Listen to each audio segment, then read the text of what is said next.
J.K. Yadav Films present.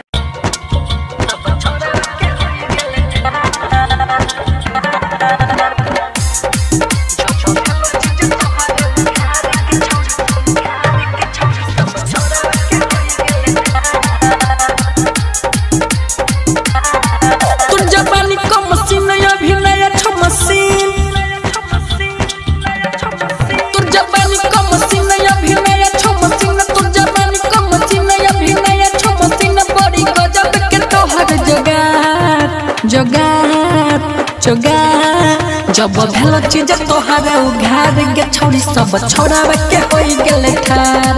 जब भेलो चीज तोहार उघार गे छोड़ी सब छोड़ावे के होई गेले ठार।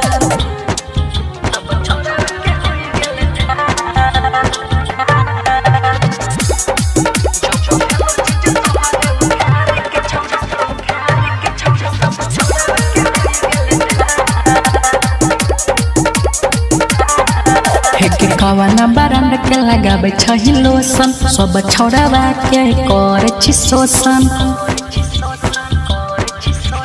कवना बारंड के लगाबे छही लोसन सब छोड़ावा के करे छी शोषण। तोहर पतली कमर मन डोलबे हमर तोहर पतली कमर मन डोलबे हमर तोर जवानिया के छु जनम जब भेलो चीज तोहार उघार गे छोड़ी सब छोड़ावे के होई गेले ठार। जब भेलो चीज तोहार उघार गे छोड़ी सब छोड़ावे के होई गेले ठार।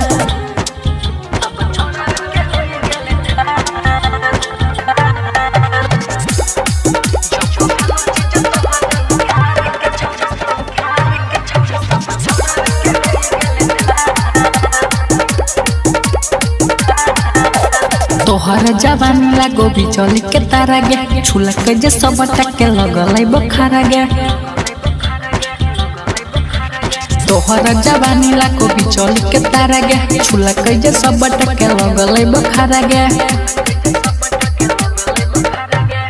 मन पीरू के पत मज देबो भरत मन पीरू के पत मज देबो भरत बड़ी गजब के तोहर जोगार जब भेलो चीज तोहार उघार गे छोड़ी सब छोड़ावे के होई गेले ठार।